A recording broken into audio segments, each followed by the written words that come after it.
Welcome to Heal Talk Tuesdays with Liza, where transformation begins as we evoke, embrace, and evolve. Greetings, and welcome to Heal Talk Tuesdays, and today is Real Talk with Liza.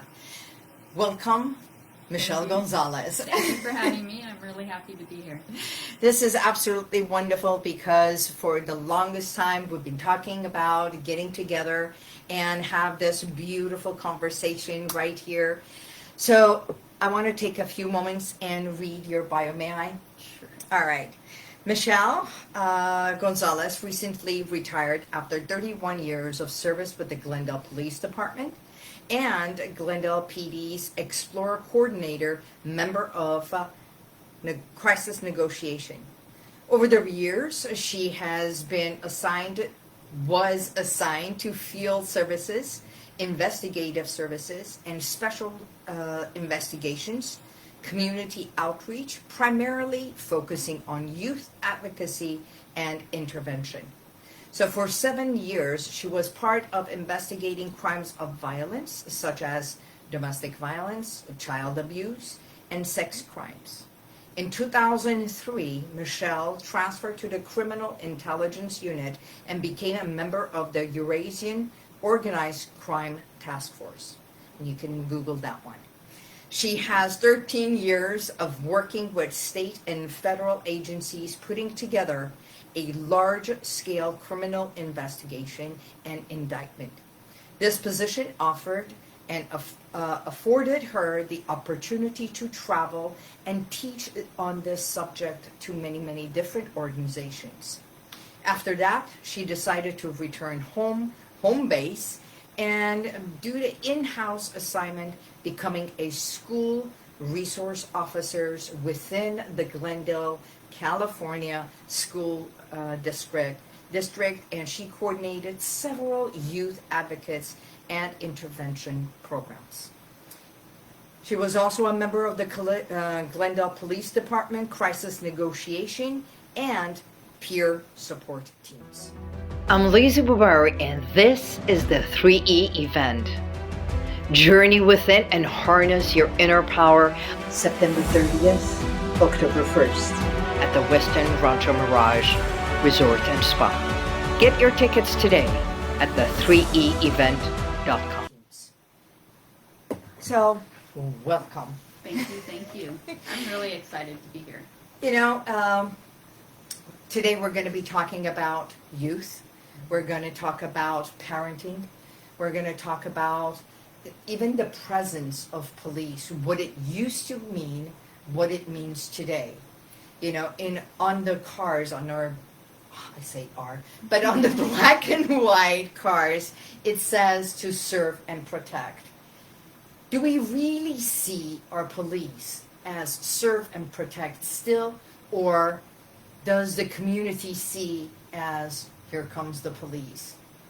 I think it's probably a pretty balance between the two. I definitely think policing has changed over the course of time. I mean, if you talk about when I started in this profession, it was the early 1990s. So wow. From 1991 until today, it's really changed.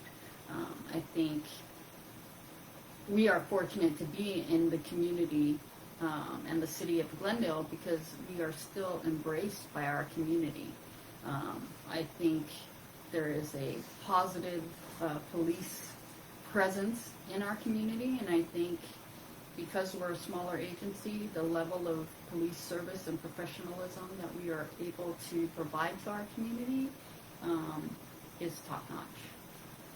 We do have one of the best police departments. We do, and it's the men and women who comprise our organization, both civilian and sworn, as a whole. The Glendale Police Department family, and that includes dispatch, jailers, everybody.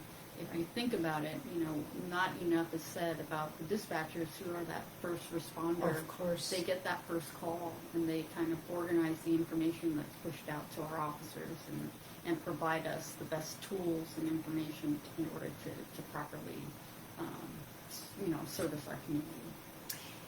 Right, which is that 911 call, and they are the first who hear it, and they have to dispatch where it's needed, right? From the cat on my tree to Yeah. something happening at that absolutely. moment. I need you today, right And now. generally people will call in their worst moment, right? Whether it's their cat stuck in a tree, or, you know, a bicycle getting stolen, or, you know, an actual act of violence Happening at this moment.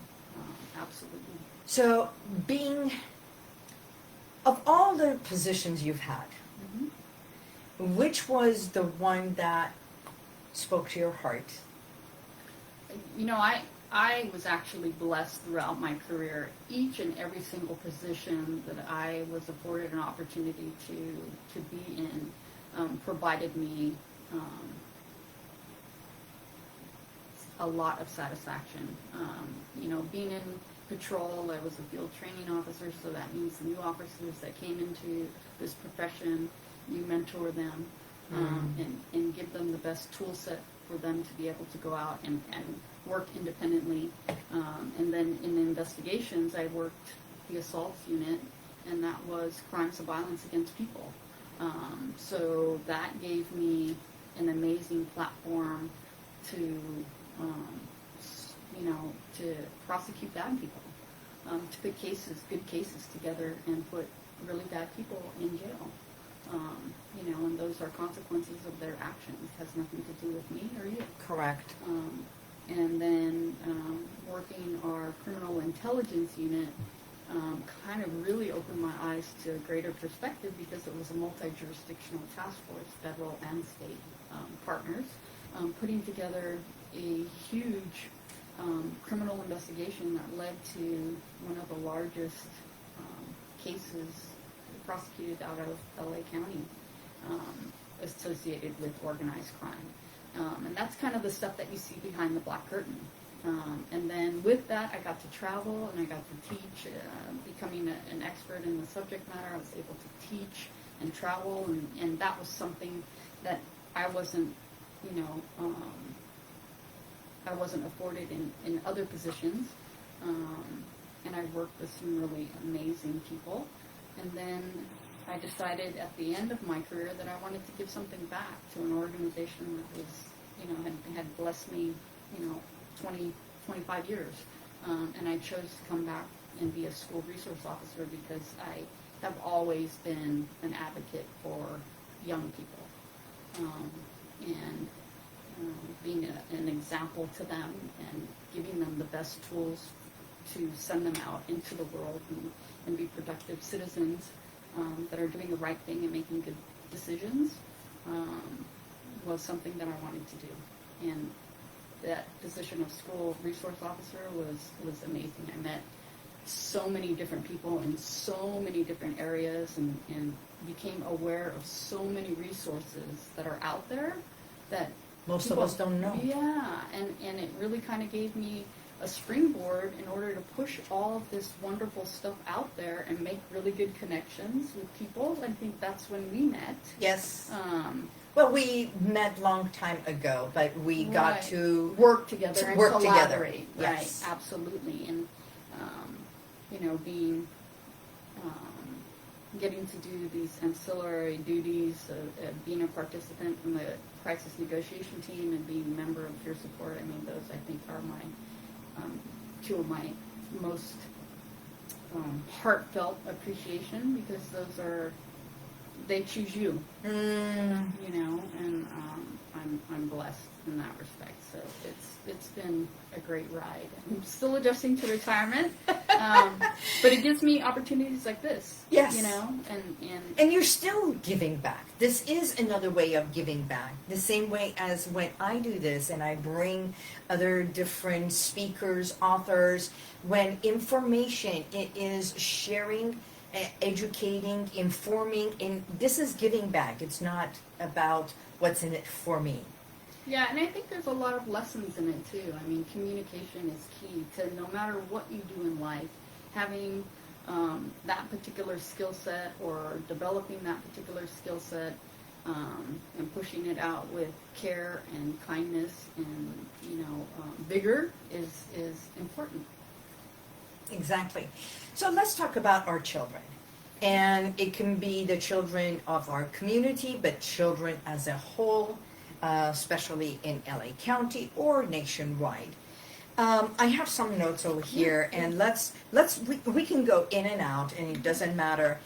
So as I was doing my own, because I've got clients who bring their children and teenagers from anxiety, from ADD, tantrums, trauma, cutting, but most of all, when they come to me, they are filled with a lot of shame and guilt. Their tantrum comes because of anger. Underneath anger comes hurt, and they have all this self-doubt, self-consciousness, and they might be very gregarious, but their self-esteem of I am worthy is so low. So when we look at it, it's been noted that the system is failing our youth, and there are 23% of children and 78% of the children nationwide that go hungry. They live in their car or with somebody else on a couch, and it might not be the one necessarily in Glendale, but I think we have it. We just don't talk about it. No, and I think there's that negative stigma that is associated with those predicaments, right? Homelessness or, broken families or whatever the situation might be. Right. And I think that is part of the problem. There are so many resources that are out there that these families are probably not aware of. And I think it's important that we do a really good job about pushing out the information that we hold and share that information rather than holding on to it and being possessive about what we know. This is my organization, the other one, my organization. And to collaborate, because Yes. everybody is coming from the same place, and that's care and concern and advocacy, right? Right. And it's not any one organization that's going to be able to singularly impact these vulnerable populations. We have to come together as a group. We have to, each and every organization is going to have their strength and is going to have their tentacle in a particular area that will benefit these families who are struggling. But is there one central place that we all come together? No, because I think it's incumbent upon each organization to kind of pull people together. And I think it's people like you who are not possessive of what you know or what you have or what you have access to that is really going to make a difference. And I think that's why this partnership and our coming together and having a conversation and dialoguing and pushing this out to people will give somebody hope, in the event that But they're is it sitting true in that we have children that are homeless? Absolutely. It's probably the best kept secret, right? That I think with, that information that a particular student might be homeless or going through something, it's something that can be very private. Sometimes it's protected by our laws or our legal system with disclosure. It would be nice if there were those assurities that the information would be used appropriately, right? And I think that's part of the problem. Is it would be nice for me to know as a school resource officer in a school that Jane or John Doe are going through something in particular that might be impacting their behavior on campus.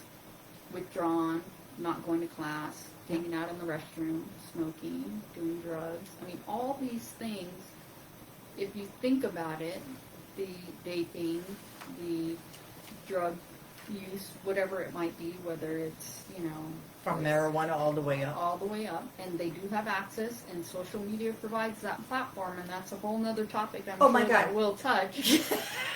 But you know, those things are in their mind, their coping strategies.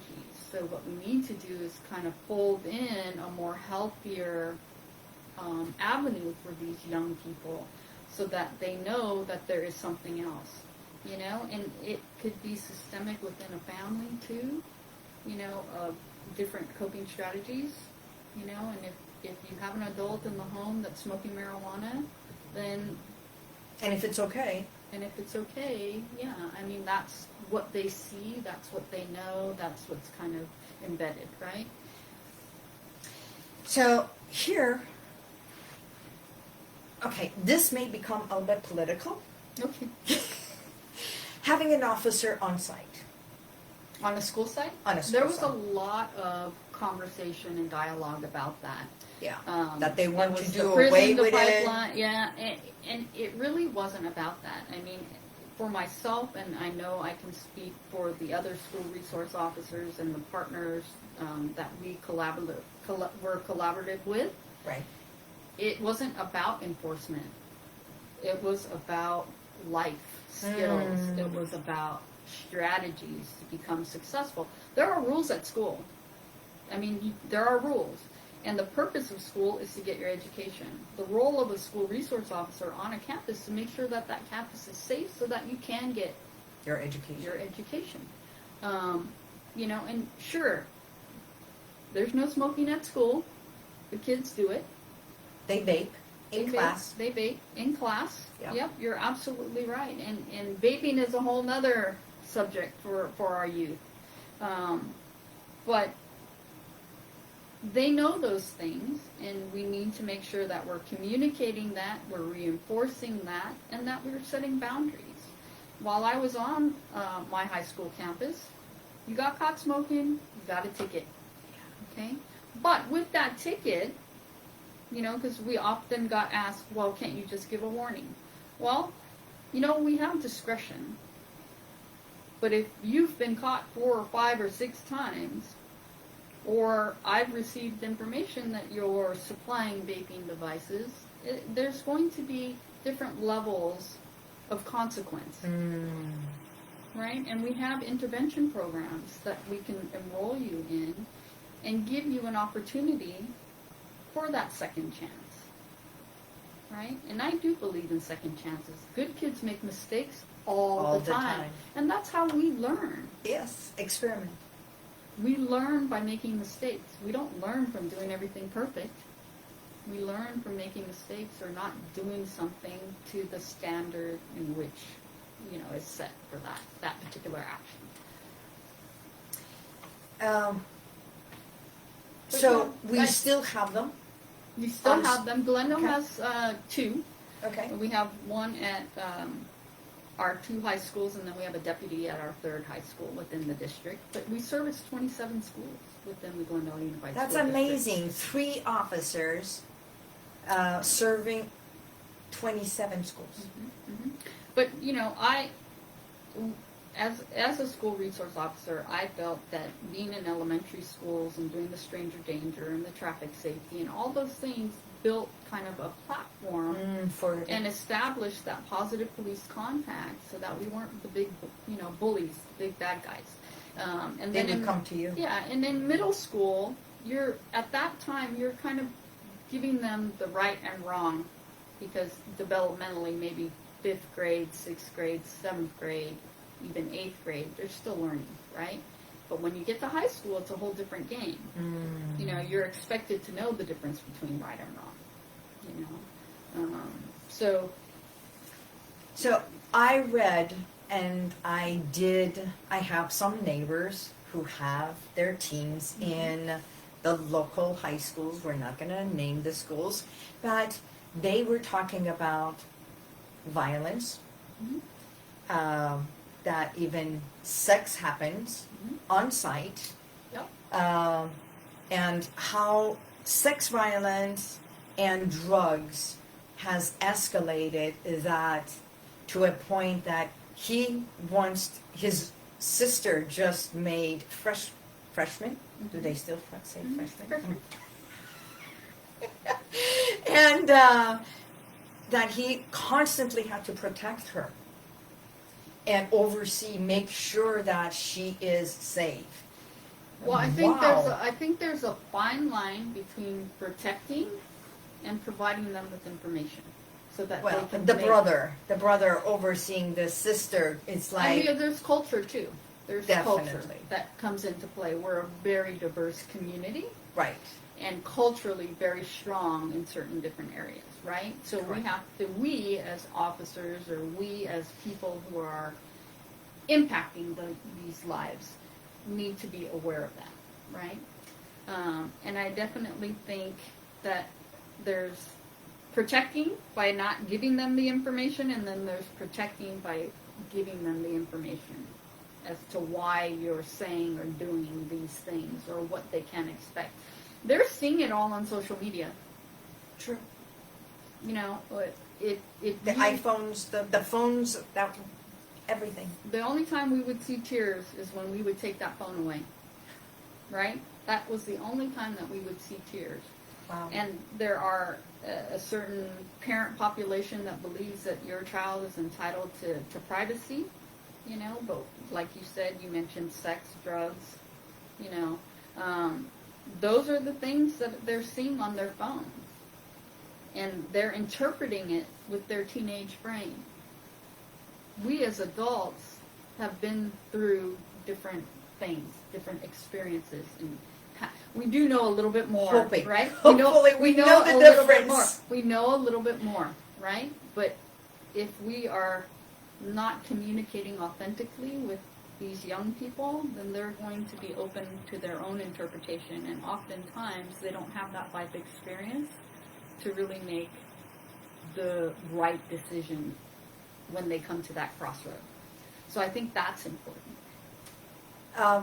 When I was 19 years old, we used to have family planning here in Glendale.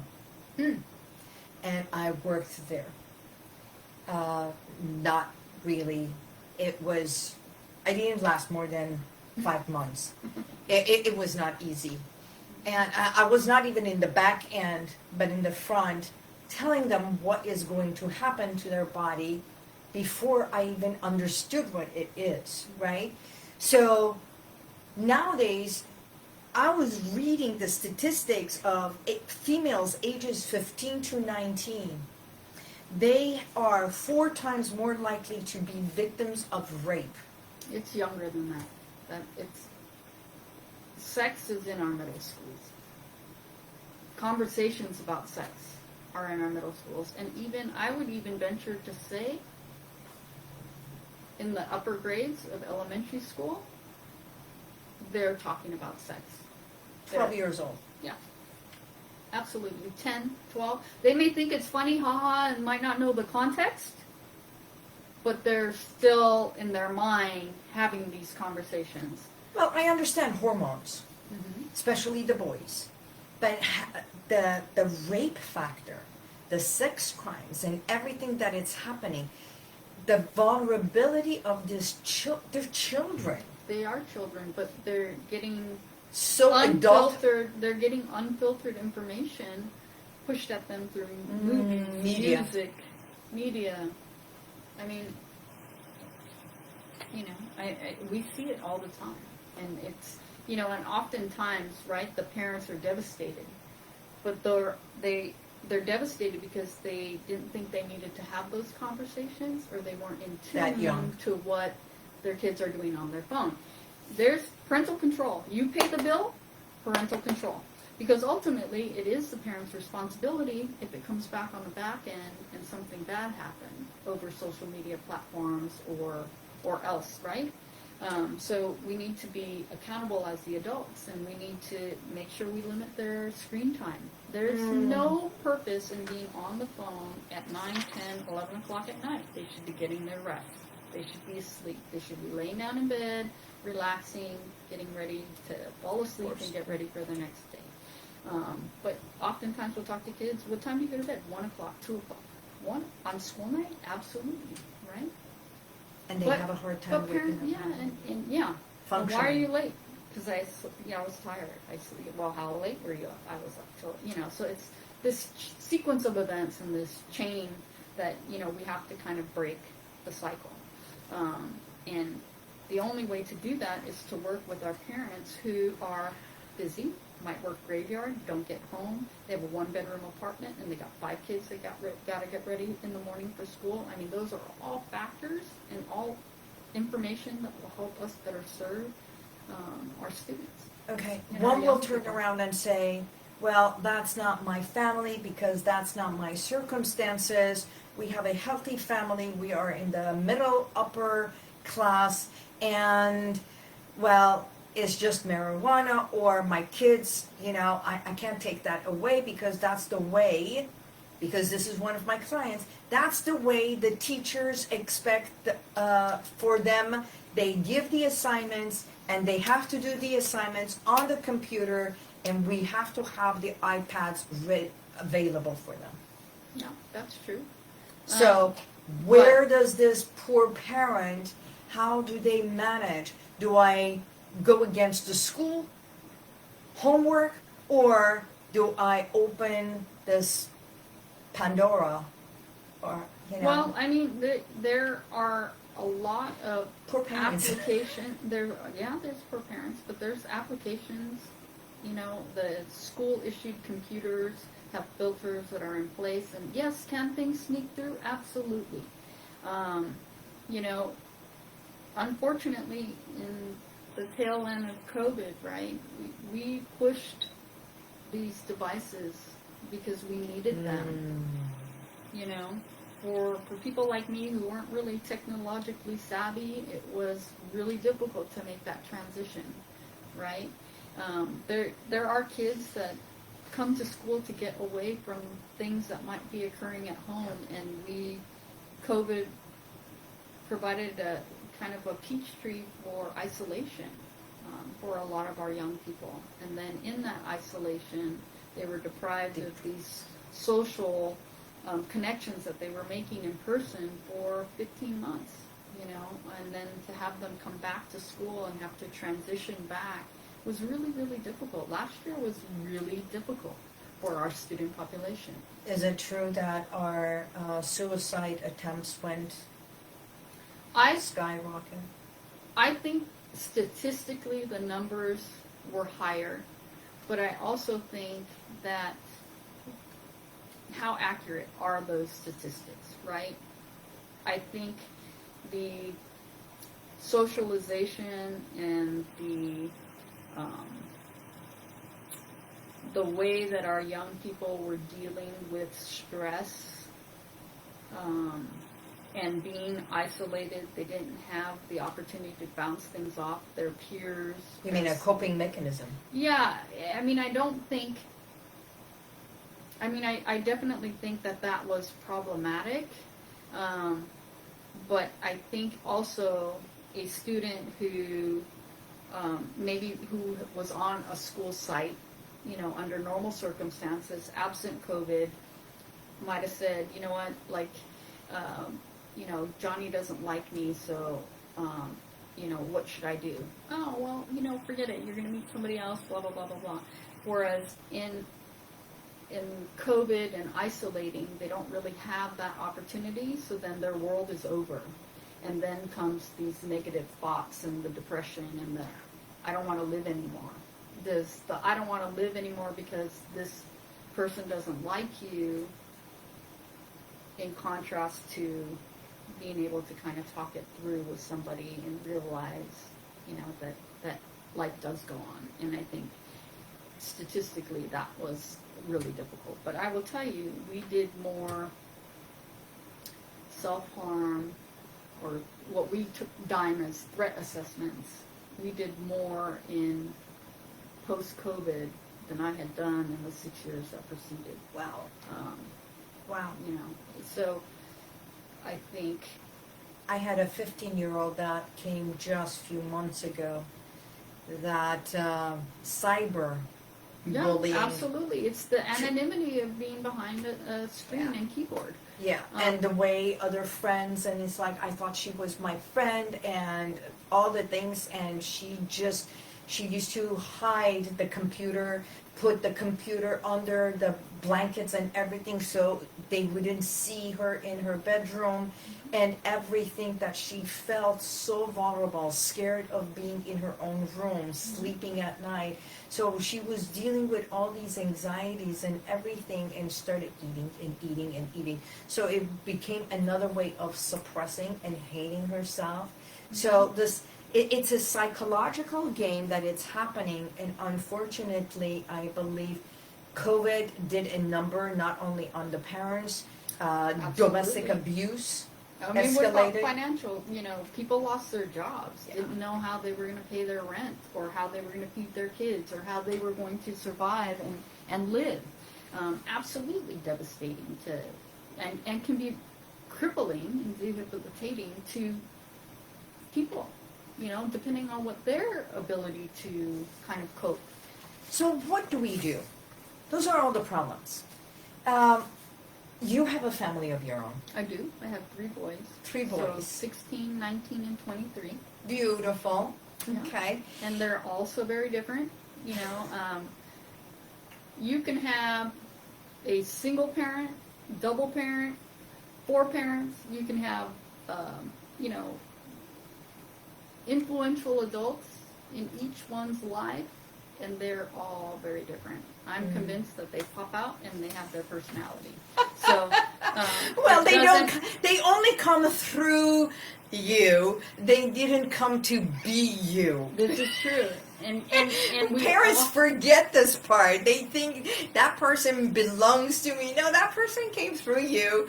And we have the privilege of saying, okay, we are a family, but, you know... And families come in all shapes and forms. sizes. Yeah, and you know, and honestly, you can't pick your family, right? You can't pick your family.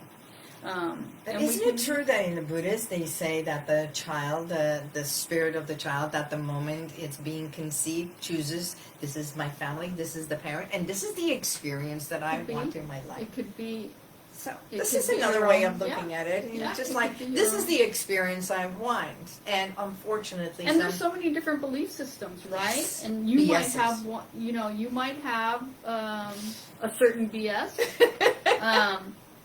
and you're going to come in contact with a family who has a completely different perspective. correct. And you have to be fluid, and you have to respect that. And you know, and I think that has a lot to do with a lot of communication breakdowns, is that we don't respect the diversity in the belief system, and we're not really good listeners all the time, you know, and we have to be accepting in order to be proactive and successful, and work together.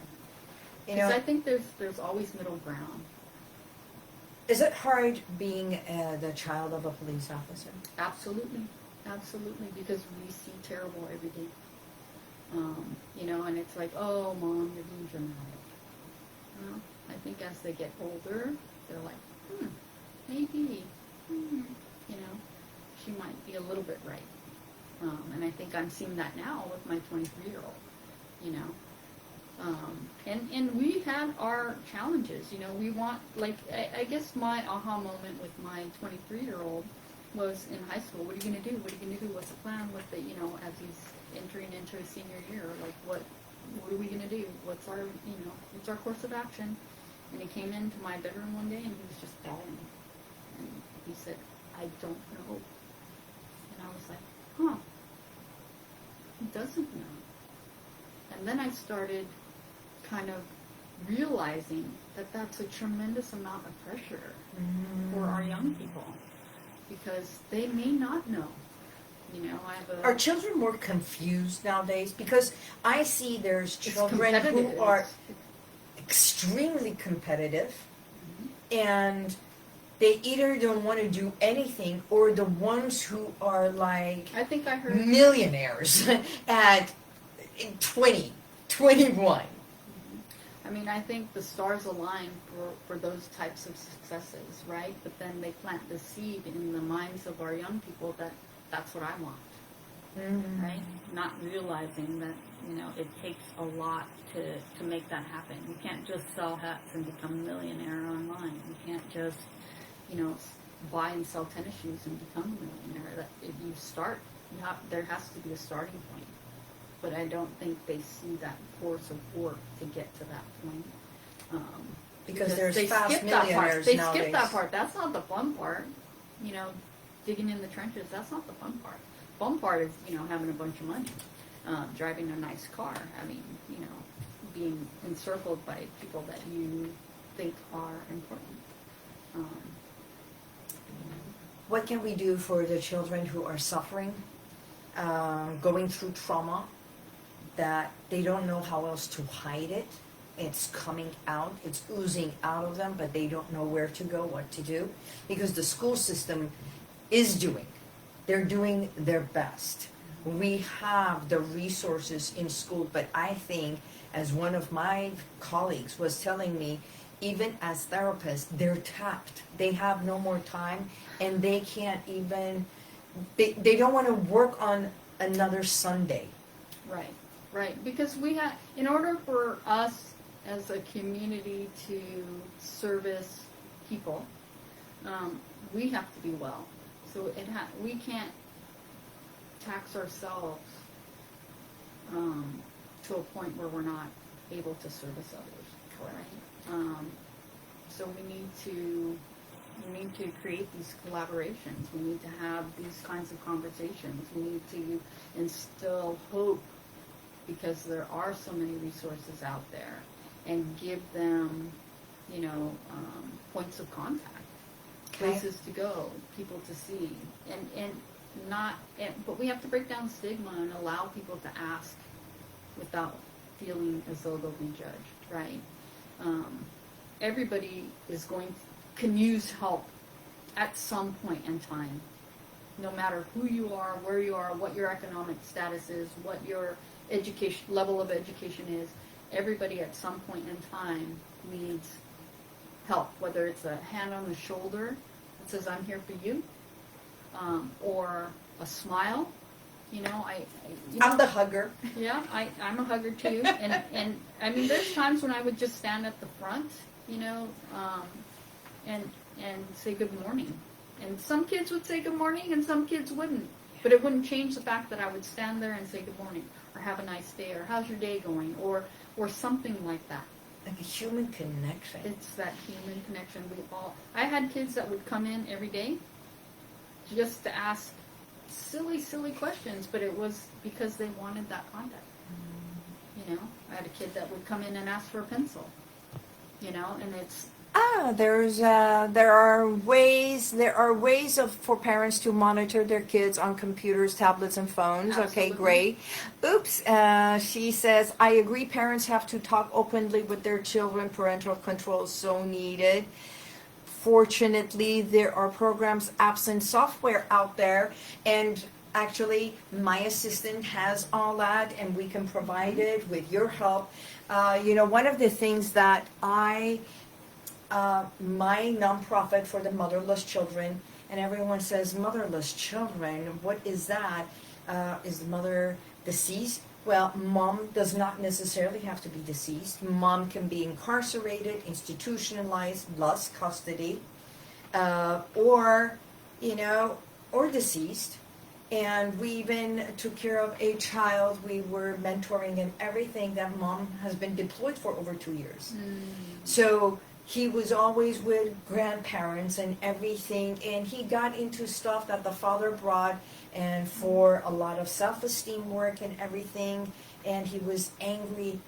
Believe it or not, in less than 6-7 sessions, this kid turned around. It's like they have so much gift. It's just... They're resilient. Yes. Yes. They are resilient. And that's what we need to be. We need to be soundboards. And there is absolutely no judgment. Really, there is no judgment, because the word of HealWithin, it doesn't mean that there is something wrong with it, but we all need healing. Yep. I healed to be where I am, and the children with sound bowl healing, they come and they look at them, their eyes pop when they see the sound bowls and the sounds. Absolutely. You know, music unites Everyone. Body movement without saying this is the way it's supposed to be, just free flow. First they're awkward, and then it's just like, and then the music, it's just like, just be. Let your body move. Just dance whatever you want.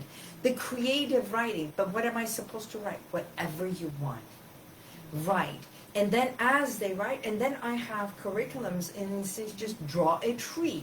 Well, what kind of a tree? It doesn't matter. And believe. And they ask you those things because they are in fear of judgment. What should I draw? They're people pleasers, right? I want to draw the tree that you want me to draw. No, you draw the tree that you want Exactly. to draw. You use the colors palette that you want to use. But it takes, you have to break down those barriers. Yeah. Right? We did this experiment with adults, and believe it or not, when it was draw a tree, they were looking to see how is the other person. Like, don't worry about the other person. Draw your own tree. And then I had the crayons for adults, to use crayons, for us to touch crayons, to work with chalk. It's bringing us back to our basic. Right, because now everything is this. Everything is this. Technology, yeah. Or in here. Stop this and just listen. Touch somebody. Literally touching somebody.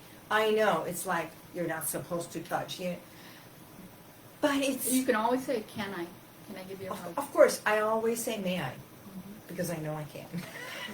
That's true. That's true. I know I can. So I open my hand and I say, may I give you a hug? May I give you a hug? And it's their choice to say yes or no.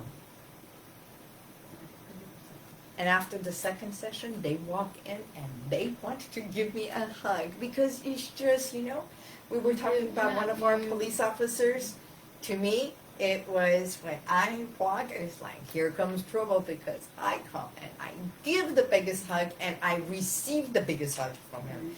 And it's just, there's no other intention except genuine appreciation of who you are. Because sometimes I don't see this thing. Everybody has a light, right? Everybody has a light, and there are certain people in your lives, everyone knows it, that just has a certain light. It just brings you this warm feeling of just love and acceptance when you see them. And you're one of them. Oh, thank you. You are. But it takes one to know one. But so, yeah. If we were to talk about resources, may I get your information so we can share the information? And any one of you, if there is anything that I can help you or bring you resources like this, if you have any questions, if there is anything as a guidance or help that you need as a parent, as a mentor, as a caregiver, or anyone, for your teenagers, for your children, we work with you. I work with children from 8 years and up, because I believe from then on they are like a sponge. Children are sponges. You teach them, you guide them, you mentor them, and believe it or not, they will do, because they have the intention of the good. They just want the love, the acceptance, and appreciation. And most of the time, the misguided behavior is for attention. So it doesn't matter positive or negative. They want the attention, right? But it's communication, it's accountability, and it's boundaries. That's what we need to remember. And like I said, even with the teenagers in the Explorer program, it's all about communication. And strategizing, right? Coming up with a plan, and just talking about it. Talk it through. Beautiful. So I want to thank you for tuning in today to the Real Talk with Liza. And again, I am proud to say you are my friend. Knowing you, Michelle Gonzalez, a retired police officer, and today she is still willing and able and be here in supporting us, being a guidance to us and to you. And until next week, I wish you all the best. God bless you, and may the universal light surround you. Bye-bye. I'm Liza Boubari, and this is the 3E event. Journey within and harness your inner power. September 30th, October 1st, at the Westin Rancho Mirage Resort and Spa. Get your tickets today at the 3eevent.com. Thank you for being here. If you want to check out some of the testimonials that I've got, click right here. But if you want to go back and watch other videos from a week ago, 2 weeks ago, even a year ago, click right here.